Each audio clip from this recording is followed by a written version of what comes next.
Hey, what's up guys? It's GranularSumo here. Sorry I haven't uploaded any videos in a while. It's because I've had really bad writer's block and I haven't been able to think of anything. But the other day I spent the day just synthesizing drum sounds basically to try and combat the writer's block, I guess. And yeah, I just made a bunch of kicks and snares and stuff. And I thought it'd be kind of interesting to show you like one of the processes that I used. I warn you in advance, I'm not the best at designing drum sounds, but I find it fun to do anyway, so I thought I'd do a video on it. This is the kick that we're going to be making today.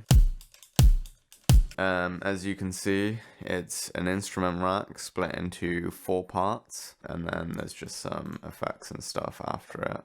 It's basically split up into a transient sound here. Then we have like this white noise. Don't know how well you'll be able to hear that. Then we have this thump sound, which is like the main body. And then we've just got this sub underneath, which is another thump sound, and it just like fills it out, I guess. So we'll go through it step by step. To begin with, I made the click. What we have here is we have a sine wave. I've turned the sustain all the way down, and it's got a really short decay time. The decay time set to 48.2 milliseconds. It's being modulated by another sine wave with the course set to 2. Haven't changed the envelope for that one. And then that is also being modulated by a sine wave with the course set to 3. It won't be the same every time. You basically just want to make like a really clicky sound, but depending on what the kick sounds like itself, like you'll need a totally different transient because it can just sound weird if you don't find the right transient for the sound that you're making, if that makes sense. So then we have the pitch envelope turned on. Haven't changed the peak or anything, but I shortened the decay time to 20.3 milliseconds. And that's all that's going on in this operator patch.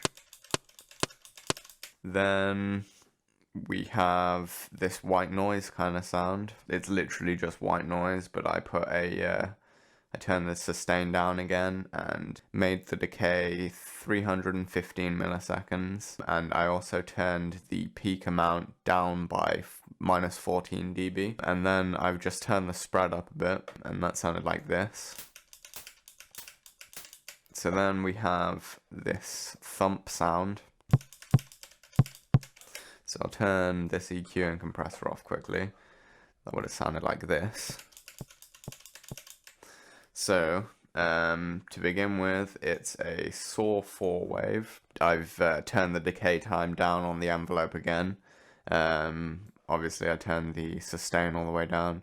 The decay is at 70.2 milliseconds, but that's gonna really depend on the sound that you want to make. Then that's being modulated by a sine wave. Haven't changed the course amount. The level is set to minus 27 dB. Haven't changed the envelope for that.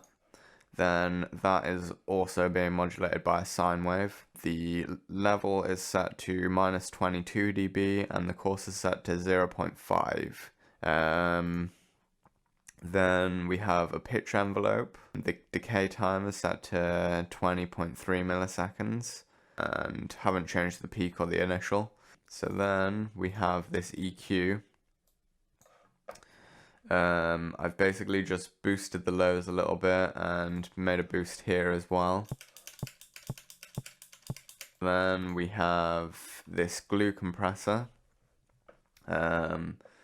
Haven't changed the attack, release, or ratio at all. I've basically just turned the threshold down a bit, and then turn the makeup all the way up and turn soft clipping on.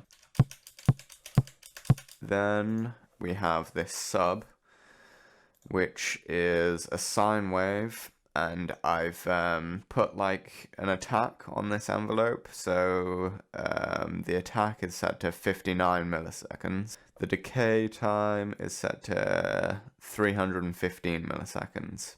That's being modulated by another sine wave. The level is set to minus 35 dB, and all of these oscillators, the coarse is set to 0.5.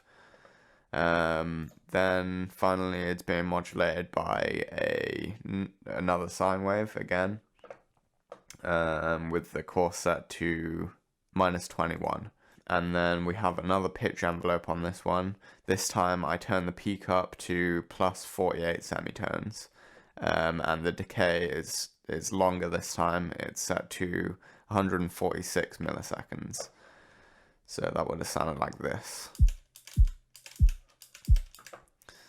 Then I have this EQ8 here. I've basically just cut out all this stuff because I guess the FM was sort of giving it some high frequencies, I guess, or mid frequencies, whatever. And then I just put a little boost on the lows here at about 79 hertz. Then it's all just going through this EQ here, where I've cut out everything above 18 kilohertz just because I didn't really like how it sounded.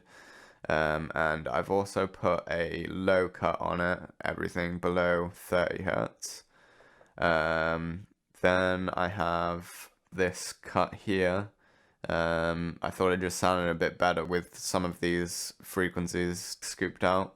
And then just boosted the highs a tiny bit. It's like literally it's only like 1.47 dB. I thought it just sounded a bit sort of cleaner like that. Then we have this reverb. So what's going on here is I've set the quality to high. Originally I would have turned the dry wet all the way up, and I basically just turned the size and decay time down until it kind of suited the sound, and I turned all this processing stuff off up here. So that would have sounded like this. This is what the reverb sounds like by itself.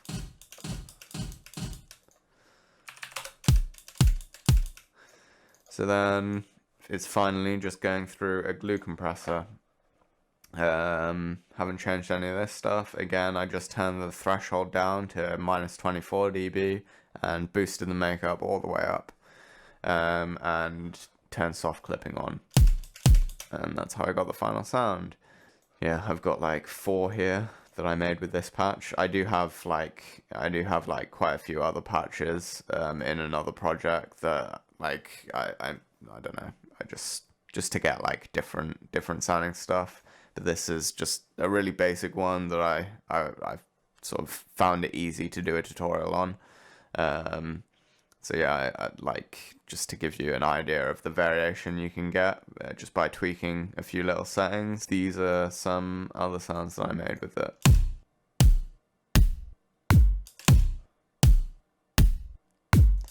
Like I said at the start, they're not the best kicks. I'm not the best at making kicks, but I do it anyway, because it's fun and I like learning about synthesis.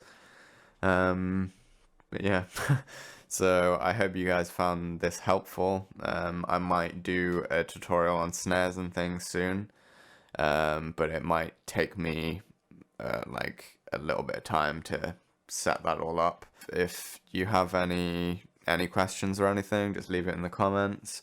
Be sure to subscribe to the page if you like the video and all that stuff. But yeah, I'll catch you guys in the next video.